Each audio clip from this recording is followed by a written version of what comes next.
సభకి నమస్కారం అండి. ఈనాటికి ముఖ్య అతిథులుగా వచ్చేసిన డాక్టర్ బి గోపాల్ గారికి, దామోదర్ ప్రసాద్ గారికి, అలాగే చిత్ర దర్శకులు సముద్ర గారికి, హీరో జై సిద్ధార్థ్ గారికి, మిగిలిన టెక్నీషియన్స్కి అందరికీ నా హృదయపూర్వక నమస్కారాలు. చాలా సంతోషంగా ఉందండి. సముద్ర గారు వచ్చి చెప్పగానే టైటిల్ వినగానే నాకు చాలా చాలా బాగా అనిపించింది. రామజన్మభూమి అనగానే ఏదో చెప్తున్నారు ఇందులో రామజన్మభూమి అనే దాంట్లో అనేది ఒక ఇంట్రెస్ట్ ముందు క్రియేట్ అయింది. అలాగే ఈ సినిమా పెద్ద హిట్ అవుతుంది అనుకోవడానికి చాలా చాలా కారణాలు కనపడతాయి. ముఖ్యంగా చెప్పాలంటే సముద్ర గారు కొంతమంది చూడటానికి చాలా డాబ్సర్గా ఉంటారు, విషయం ఉండదు. కొంతమంది చూడటానికి అసలు మామూలుగా సామాన్యమైన వ్యక్తులు ఉండి ఈయన డైరెక్టర్ అంటే ఈయనే డైరెక్టర్ అంటే అన్నట్టుగా ఉంటారు. కానీ ఎన్ని హిట్ సినిమాలు తీశారు, ఎంత అద్భుతమైన సినిమాలు తీశారో మనకు తెలుసు.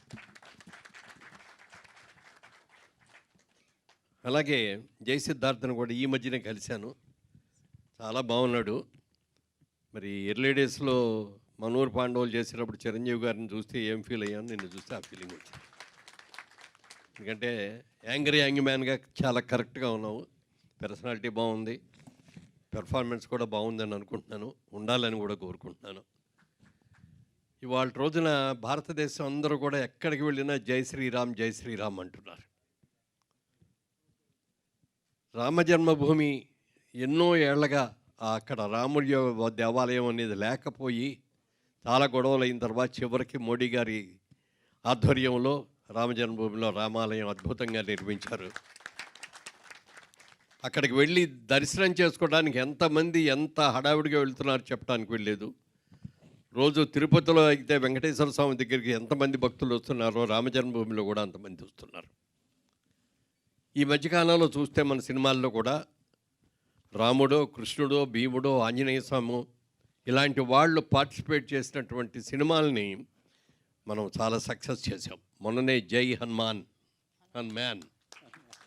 అది కూడా పెద్ద హిట్ అయింది. మరి ఈ రోజున ఇది కూడా రామజన్మభూమి కూడా డెఫినెట్గా హిట్ అవుతుంది అనే దానికి చాలా కారణాలు కనపడి టీజర్ చూస్తే కూడా చాలా అద్భుతంగా ఉంది. అలాగే శ్రీరాముడికిను సముద్రానికి చాలా దగ్గర సంబంధం ఉంది. అలాగే రామజన్మభూమికి ఈ సముద్ర గారికి కూడా చాలా దగ్గర సంబంధం ఉంది. సముద్రం మీద వారధి కట్టి ఆయన లంకకు వెళ్ళి సీతాదేవిని కాపాడుకొని వచ్చారు.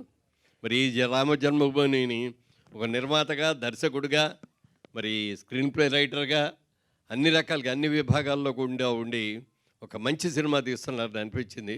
మళ్ళీ మంచి ఫామ్లోకి వచ్చేసాడు డైరెక్టరు. వరుసనన్నీ కూడా హిట్స్ మీద హిట్స్ వచ్చేస్తాయి, రావాలని కూడా మనస్ఫూర్తిగా కోరుకుంటున్నాను. ఇక కొత్త హీరోలు, కొత్త జనరేషన్ కావాల్సిన అవసరం ఎంతైనా ఉంది. వాళ్ళ మేమందరిది ఓల్డ్ స్టైల్ అయిపోయింది మా అందరిది. పాత రోజుల్లో ఆ రోజుల్లో ఉన్న హీరోలు మేము. ఇవాళ రోజున అంత కూడా యంగ్ అండ్ ఎనర్జెటిక్ అండ్ బ్రహ్మాండంగా చేసేవాళ్ళు కావాల్సి వచ్చింది. వాళ్ళు బ్రహ్మాండమైన వాళ్ళు వచ్చారు, చాలామంది వస్తున్నారు, ఇప్పటికే ప్రూవ్ చేసుకున్నారు. ఇవాళ మన తెలుగు సినిమా రేంజ్ చూసుకుంటే వరల్డ్ వైడ్గా వెళ్ళిపోయింది. మనకు కూడా ముఖ్యంగా భారతదేశంలో చూసుకుంటే ఇవాళ రోజున తెలుగులో ఏ సినిమా మొదలవుతుంది, ఏ సినిమా రిలీజ్ అవుతుంది అనేది హిందీ వాళ్ళు కూడా ఎగబడి చూస్తున్నారు. సినిమా బాగుంటే రైట్స్ కొని వేసుకుందాం, లేకపోతే అందులో మనకి ఏదైనా క్యారెక్టర్ పిలిస్తే క్యారెక్టర్ వెళ్ళి వేసేద్దాం అనే ఇదిలో అన్నిటికంటే కూడా ముందుకు వచ్చేస్తారు ఇవాళ హిందీ హీరోలు కూడా. దాని మూలంగా ఒక మంచి అవకాశం ఉంది. వరల్డ్ వైడ్గా సినిమా అంతా రిలీజ్ అయిపోతుంది. ఈ విధంగా సక్సెస్ విపరీతంగా పెంచే అవకాశం ఉంది. కాబట్టి ఈ సినిమా రిలీజ్ అయిన తర్వాత, సినిమా చూసిన తర్వాత ఇంకా ఎక్కువ కూలక్షంగా దాని గురించి మాట్లాడదాం. ప్రస్తుతానికి మాత్రం టీజర్ చూసిన దాని మీద కానీ, మరి సముద్ర గారు మళ్ళీ యాక్షన్లోకి వచ్చేసారనే దాని గురించి కానీ, శ్రీ సిద్ధార్థ మరి హీరోగా, అలాగే హీరోయిన్, ఇంకా మిగిలిన ఆర్టిస్టులు, సెకండ్ హీరోలు కూడా ఉన్నారు. అలాగే మంచి ప్రొడ్యూసర్, 4 ప్రొడ్యూసర్లు చక్కగా మీకు నిలబడ్డారు.